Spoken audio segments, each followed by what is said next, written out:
মন্ত্রী মহোদয় কি বলবেন যে কবে নাগাদ আমাদের যথেষ্ট পরিমাণ এই ক্রুড তেল আসবে, যেটা 65,000 ঘাটতি এবং রানিং, যেটা আমরা প্রতিদিন দেখতে পাচ্ছি 1,80,000 দরকার, সেখানে মাত্র 60 থেকে 65,000 আসতেছে।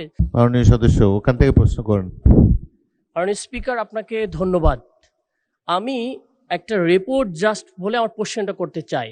আজকে আমার দেশে একটা রিপোর্ট হয়েছে, বিপিসি এবং কাস্টমের তথ্য অনুযায়ী ব্যাপক ফারাক জ্বালানি।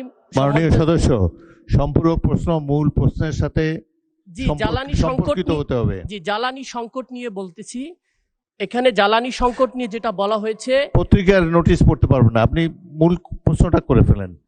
কোন এলাকায় জ্বালানি সংকট হয়েছে সেই সম্পর্কে মাননীয় মন্ত্রীর কাছ থেকে জেনে নেন। 200-র বেশি সার্ভিস ও ফিচারে লেনদেনের সব বিকাশ অ্যাপে সম্ভব। রিপোর্ট পড়ার দরকার নাই। আচ্ছা, যেটা হলো যে আমাদের ইস্টার্ন রিফাইনিং এ যে এখন সংকট দেখা দিয়েছে তেলের সংকটের অভাবে, যেটা তথ্য অনুযায়ী আগামী এই মে মাসের মধ্যেই আমাদের সব ফাঁকা হয়ে যাবে। সেক্ষেত্রে মন্ত্রী মহোদয় কি বলবেন যে কবে নাগাদ আমাদের যথেষ্ট পরিমাণ এই ক্রুড তেল আসবে, যেটা 65,000 ঘাটতি এবং রানিং, যেটা আমরা প্রতিদিন দেখতে পাচ্ছি 1,80,000 দরকার, সেখানে মাত্র 60 থেকে 65,000 আসতেছে, যেটা রাষ্ট্রের সারা দেশেরই তেল এবং সংকট দেখা দিচ্ছে।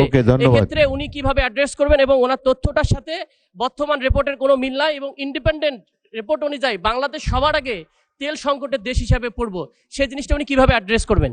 মাননীয় মন্ত্রী। মাননীয় স্পিকার, ছিলাম বিদ্যুতে, এলাম তেলে। মাননীয় স্পিকার, আপনার আমাদের দেশে পত্রিকায় আপনি যদি মনে করেন এটি সম্পূরক প্রশ্ন নয়, আপনি উত্তর নাও দিতে পারেন। আমি সম্পূরক প্রশ্ন না, তারপর উত্তর দেবই। উনি ইয়াং ম্যান, আমি আশা করি উত্তরটা দেওয়া হচ্ছে, সেই জন্য আমি উত্তর দিচ্ছি।